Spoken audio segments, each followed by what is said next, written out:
Good afternoon, YouTube. This is NWA Prepper coming at you today.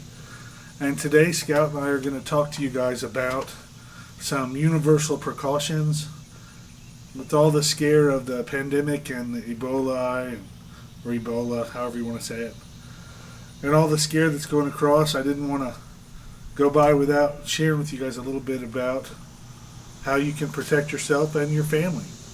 So we're coming to you outside today, one of our favorite places. Of course, I've got Scout with me. Hello. Hey, he's there. We're trying someone's new camera, so hopefully this is a little better. Maybe it sounds a little better, looks a little crisper for you.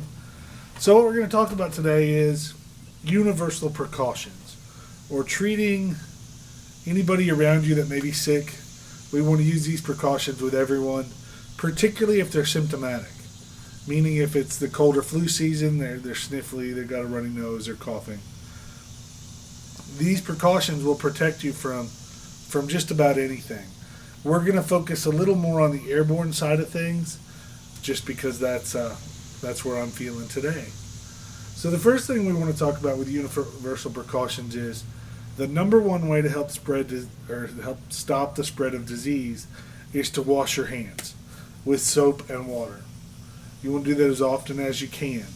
For today, I have a couple different kinds of the instant skin sanitizers. This one here is I got it at Walmart, over the counter, or that big blue store. It's just a good alcohol sanitizer that the kids use at school. It's got ethyl alcohol in it, about 62-65%, and it kills germs really well. This is better. It's got some aloe in it and some moisturizers, so it's a little bit less harsh on your skin. And then this one here is one that we get from the hospital. This one I know for certain will kill all the cooties that we're talking about today. So I keep those handy. Those are in, I've got a small bottle in my everyday carry bag. I keep one in my go bag.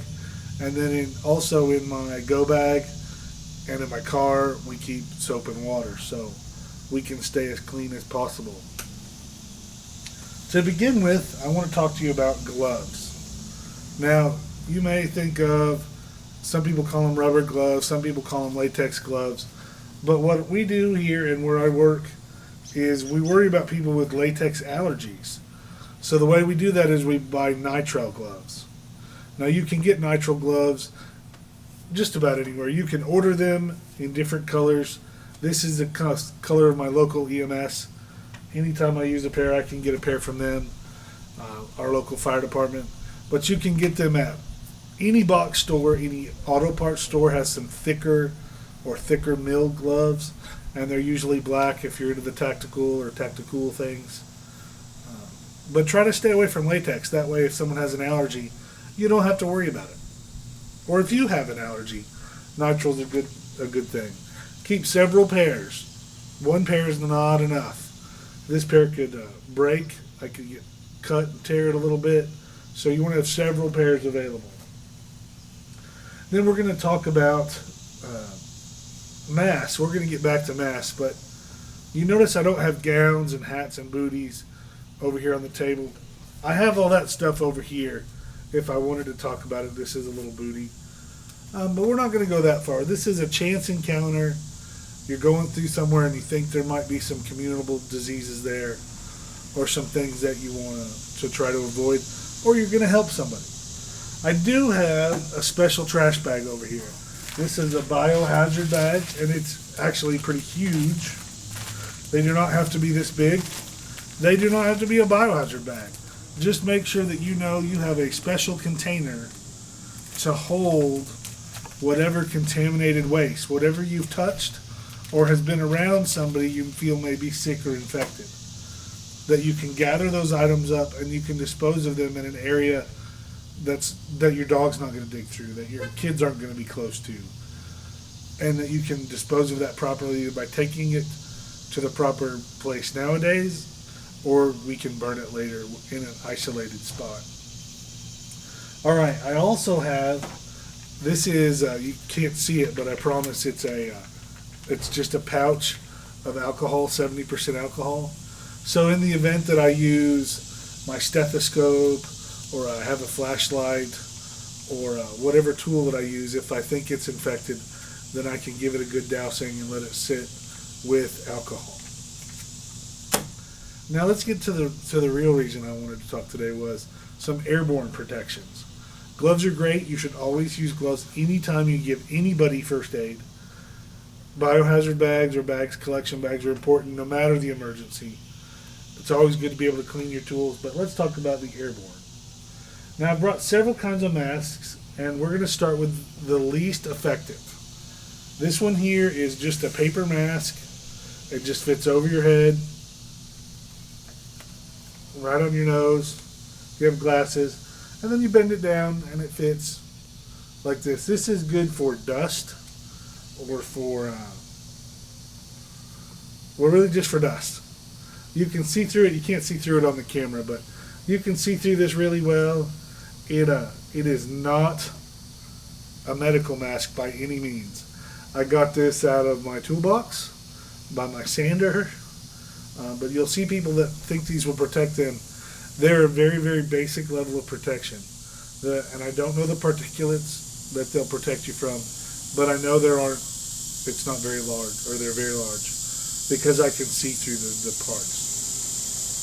So this is not the mask that you want in your first aid kit or your kit for zombie apocalypse. Zombie apocalypse, thank you.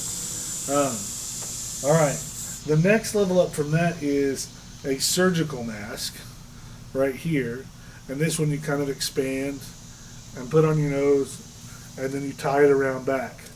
This is real good to protect people around you if you are if you could be sick or you don't want to get their germs.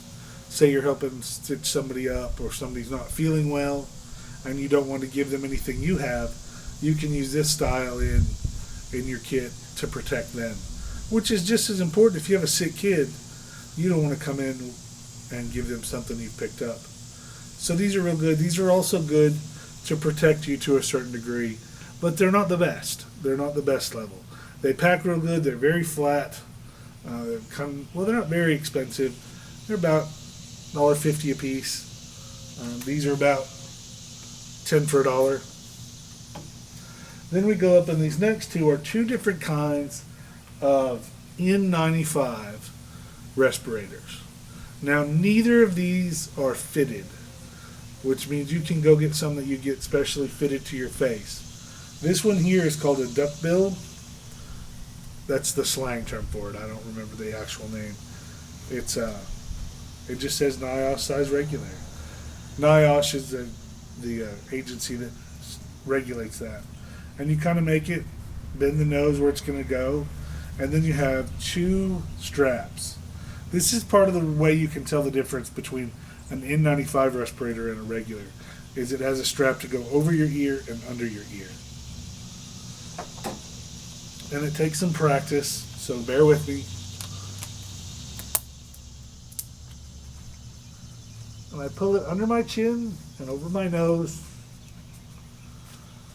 and it gives me a good seal all the way around. And this is a good N95 or a HEPA mask. This is one of the best masks that you can buy. They're about $5 or $6. They'll protect us. This is what you use for TB or tuberculosis. They use these for patient care. These are some of the best ones that we can get, everybody can get on a daily basis to protect us from things.